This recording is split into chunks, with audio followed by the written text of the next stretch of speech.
నారా చంద్రబాబు నాయుడు గారిని కూడా అడుగుతున్నాం, ఈ సోకు మాటలు ఆపండి, డ్రామా మాటలు ఆపండి.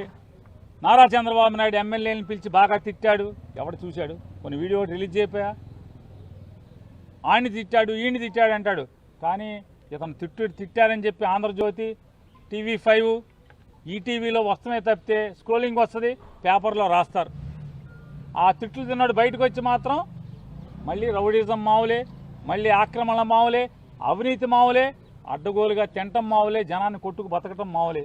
మరి ఏంటి నీ 75 ఏళ్ల వయసు, నీ 45 ఏళ్ల అనుభవం, లేదా నీ 14 ఏళ్ళు 17 ఏళ్ళు అందరికన్నా పెద్ద ముఖ్యమంత్రి నేను చెప్తున్నావు కదా, నీ పెద్ద ముఖ్యమంత్రి, నీ ఎక్కువ కాలం ముఖ్యమంత్రి ఎవడికి ఉపయోగం? మీ అబ్బాయిని నీ వారసుడిగా తయారు చేయడానికి తప్పితే, మీరు దోచుకునేంతకు తప్పితే ఎవడికి ఉపయోగం? ఈ రాష్ట్రానికి ఏం ఉపయోగం? ఈ రకంగా బరి తెగించి ఎమ్మెల్యేలు వ్యవస్థల్ని నాశనం చేస్తుంటే ప్రైవేట్ ఆస్తుల మీద పడతామేంటి? నిన్న ఒక పోలీస్ ఆయన అధికారి చెప్తున్నాడట అబ్బాయి చౌదరి గారితో వచ్చి, మీరు మీ గవర్నమెంట్ రాగానే చింతమనేని ప్రభాకర్ది 1.5 కోటి మీరు నష్టపరిచారంట, ఇప్పుడు ఆ 1.5 కోటికి వడ్డీతో సహా కడితేనే ఆయన శాంతిస్తాడంట అని.